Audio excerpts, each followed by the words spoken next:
Jadi ibu-ibu, sekarang kita mari kembangkan. Kalau dunia awalnya pria itu tertarik kepada tubuh yang seksi, daya tarik, kepribadian, lalu jangka panjangnya ini, maka kita harus memperkuat kepribadian kita. Baru kemudian daya tarik, kita harus punya sesuatu yang bisa menopang suami kita. Kalau suami kita usahanya toko, kita menjadi pendamping, penolong yang memiliki kecerdasan dan penataan yang bagus. Dia akan tidak macam-macam. Dia akan hidupnya sangat tergantung pada kita. Karena tanpa kita dia nggak bisa apa-apa. Karena itu istri-istri harus memahami ini. Kepribadian kita membanggakan suami kita. Sampai suami kita membicarakan itu dengan penuh bangga, ibu atas anak-anaknya. Punya daya tarik, kecerdasan, selera humor, baru tubuh yang bagus. Nah, tipe yang disukai pria dari wanita. Pria itu suka dari wanita yang punya kepercayaan, yang bisa menerima dia apa adanya, dan yang punya penghargaan. Jadi istri-istri, ibu-ibu, milikilah keyakinan diri, kepercayaan diri maupun kepercayaan kepada Tuhan. Karena dia merasa yakin, ini ibu bagi anak-anakku karena dia punya kepercayaan yang kuat. Dia bisa menerima apa adanya. Aku dan keluargaku bisa diterima apa adanya. Dan menghargai, menghormati aku. Nah itu aja yang diinginkan seorang pria terhadap wanita, itu. Ini yang menjadi bagian dari yang kita sebut sebagai karakternya tadi. Ini adalah yang paling kuat yang diinginkan dalam hidup kita. Nah ini bedanya. Kalau pria itu ingin dihormati. Pria lebih suka merasa tidak dicintai daripada tidak dihormati. Coba kita list. Pria ditanya, kamu lebih suka dihormati atau dicintai? Pasti dia ngomong dihormati. Sama seperti ibu-ibu kalau ditanya, lebih suka dihormati atau dicintai? Dicintai. Karena itu memang bahasa yang Tuhan sudah berikan kepada pasangan kita. Pria itu memiliki perasaan tidak aman sesungguhnya. Jadi ibu-ibu harus paham. Suami kita itu, pasangan kita itu punya perasaan tidak aman. Meskipun di luar mereka tampak memegang kendali, para pria itu sering takut, sering merasa seperti penipu dan takut kalau terbongkar dalam dirinya. Karena apa? Dia ingin tampil perfect, dia ingin tampil sempurna. Kadang-kadang tuh nipu-nipu menutupi diri pakai topeng. Pria itu paling rentan takut dan merasa tidak aman, insecure dalam hidupnya. Dia butuh istri yang mensupport dia. Karena dia lelah dengan ketidakamanan dirinya. Jadi satu, kebutuhan pria tadi dihormati. Dua, pria itu merasa tidak aman sesungguhnya. Supportlah dia. Supaya dia merasa mantap, merasa yakin, memiliki kemampuan diri yang disupport oleh istri-istri. Pria itu berusaha memenuhi kebutuhan keluarga. Sekalipun istri memiliki penghasilan yang cukup untuk membiayai gaya hidup keluarga, ia tidak meringankan beban mental yang dirasakan oleh pria untuk memenuhi kebutuhan. Jadi nggak bisa, walaupun istrinya punya gaji lebih daripada suami, pria itu pengen supaya dia yang tetap memenuhi kebutuhan keluarga. Karena memang itu panggilannya. Jadi kalau istri-istri punya penghasilan lebih kepada pria itu daripada suaminya, hargai suami memenuhi supaya untuk hal-hal yang mendasar. Sekalipun istri memiliki penghasilan yang cukup untuk membiayai gaya hidup keluarga, ia tidak meringankan keluarga dan di dalam keluarga yang dirasakan oleh pria untuk keluarga itu letak kendalinya tetap harus diberikan pada suami. Dan suami bagaimanapun juga dia merasa guilty feeling, rasa bersalah kalau dia itu tidak yang mencukupi keluarga. Dan dia ingin memenuhi kebutuhan keluarga. Karena itu tidak boleh sekali-sekali mengatakan bahwa sing golek duit kan aku.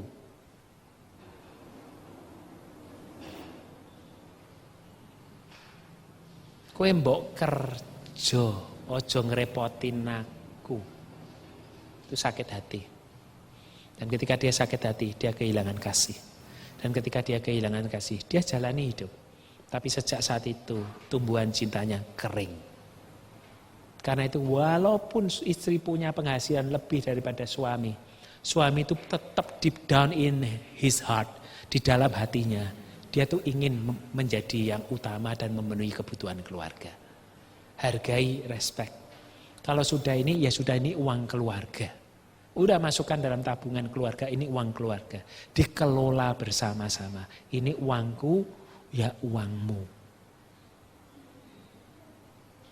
Dengan ini uangku, utangmu, utangmu. Ya, ini menjadi bagian kita harus pahami. Yang keempat, pria memang menginginkan lebih banyak seks. Mengatasi gairah seksual istri terhadap suami amat sangat mempengaruhi kesejahteraan, kepercayaan dirinya di semua aspek. Ada yang mau tanya siapa? Pria itu desain hidup otaknya itu memang berpikir soal seks itu lebih daripada istri. Istri itu berpikir soal rumah tangga, berpikir soal cinta, romantisme, sementara pria itu seks. Harus diterima. Karena itu ketika istri bisa membuat suaminya bergairah, istri bisa mendampingi, menyeimbangkan, maka kepercayaan diri suami akan tumbuh dan itu mempengaruhi di semua aspek kehidupan. Tapi ketika sang suami diremehkan oleh istri, khususnya dalam hal seksual, ketika dia dianggap nggak mampu, maka dia di aspek seluruh kehidupannya, dia juga mengalami drop. Karena itu sesuatu secara fisiologis maupun psikologis diteliti di situ. Freud juga mengatakan, penelitian itu mengatakan bahwa laki-laki ya merasa gagah, hebat ya di situ. Kebutuhannya ya di situ. Nah, pria itu visual. Kebanyakan pria itu visual. Bahkan para pria yang pernikahannya bahagia bergumul dengan daya tarik bayang-bayang wanita lain yang hidup dan muncul dalam pikirannya. Jadi pria itu visual. Kenapa Tuhan Yesus mengatakan, barang siapa mengingini perempuan, ia sudah berzina dalam hatinya. Kenapa enggak dikatakan barang siapa mengingini laki-laki? Karena yang banyak imajinasi, banyak pikiran tentang imajinasi seks visual itu ya laki-laki. Dia lebih baik, walaupun sudah punya istri itu loh. Yang cantik, menarik, menawan, cemerlang. Dia punya imajinasi dengan perempuan lain. Dia punya pemikiran dengan perempuan. Udah ngapusi. Karena memang itu tawaran dan dunia udah tahu itu bagaimana menawarkannya itu lewat perempuan-perempuan cantik. Pakaian seksi, mini, presenter-presenter cantik, semuanya dimaksudkan untuk apa? Ya untuk begitu. Coba lihat bahkan di acara TV One ya, yang ada yang kaitan dengan klub lawak itu loh. Klub lawak itu yang seperti lawyer club tapi ini lawak club, itu tuh mesti ada peragawati dan apa yang cantik-cantik itu loh. Di situ di samping para orang Banyol tuh ada orang cantik, cuman guyang-guyu mesam-mesem di situ, tapi memperindah suasana. Coba para pembanyol dan pelawak ini tidak ada perempuan cantik-cantiknya, itu ditempatkan di setiap meja itu ada perempuan-perempuan cantiknya, foto model di situ semuanya. Ngapain coba? Ngelawak nggak bisa, guyang-guyu tok. Tapi ya memperindah suasana.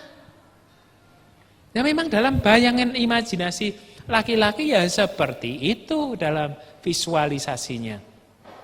Pria itu makhluk yang sesungguhnya kurang romantis. Rokok makan gratis. Nah sebenarnya sebagian besar pria menikmati keromantisan, kadang dengan cara-cara yang berbeda dan ingin bersikap romantis tapi ragu karena mereka tidak yakin bisa berhasil. Karena dia dididik sejak anak-anak itu keras. Dia dididik ojo cengeng, tidak boleh emosi, harus pakai logika, harus pakai akal, harus pakai otot, harus pakai harus gagah, harus menunjukkan physically. Maka dia kehilangan romantisme walaupun dia pengen itu susah. Karena itu jangan katakan kamu tidak romantis, diajak, dikondisikan supaya romantis. Pak, liburan ini kita ke sini ya, ini harus didesainkan, kita dipesankan di sini, tiba-tiba dia bisa jadi romantis kalau dikondisikan. Ya, HP-nya, gadgetnya ditinggal, yuk kita makan bareng keluar. Yang ngajak siapa? Istri, yuk kita makan bareng keluar, kita bersama cuman kita berdua, anak-anak di rumah. Dah kita berdua aja romantis, biasakan itu. Yang mengkondisikan suami karena apa? Pria kadang-kadang tidak mikir soal itu, eman-eman duit hitungannya gini, hitungannya. Ya kadang-kadang perempuan juga sih, ibu-ibu ya eman-eman juga. Tapi harus dibangun suasana romantis ini, harus dibangun. Karena ketika kita menginginkan hal romantis, tidak bisa tidak kita harus membangunnya. Ya, itu yang harus kita lakukan. Pria itu mementingkan penampilan. Istri tidak perlu memiliki tubuh yang sempurna, tetapi suami memang perlu melihatnya untuk bisa merawat diri dan ia akan menanggung harga atau ketidaknyamanan yang signifikan untuk mendukung Anda. Bila perlu dibiayai, punya duit asal istrinya tampil cantik dan bisa merawat diri. Dia biayanya dikasih suami ya tidak ada apa-apa. Karena apa? Pria itu memang mementingkan penampilan. Pria mementingkan penampilan. Ini secara umum ya. Nah ini kata-kata yang menarik. Seorang suami bisa mengasihi istrinya dengan tepat saat dia mengasihi Tuhan. Seorang istri bisa menghargai suaminya dengan benar saat ia menghargai Tuhan. Secara rohani, seorang suami bisa mengasihi istrinya sebagai hukum Tuhan dengan tepat bila dia bisa mengasihi Tuhan. Ya, seorang suami harus mengasihi Tuhan agar dia bisa mengasihi istrinya. Seorang istri harus menghargai Tuhan sehingga dia bisa menghargai suaminya. Itu intinya. Dan kalau kita lihat ketika suami benar-benar merasa dihormati, istri benar-benar merasa dicintai, anak akan benar-benar merasa dilindungi, dan Tuhan benar-benar ditaati, dan sebuah keluarga dapat kuat melalui apapun. Ini adalah prinsip yang mendasar. Keluarga kita bisa kuat melalui apapun. Saat istri melakukan fungsinya, suami menjalankan fungsinya, dan anak-anak bertumbuh dalam kenyamanan dan rasa sayang dari orang tuanya. Ya itu pengantarnya cukup panjang, silakan kalau kita mau tanya jawab, inilah waktunya ya.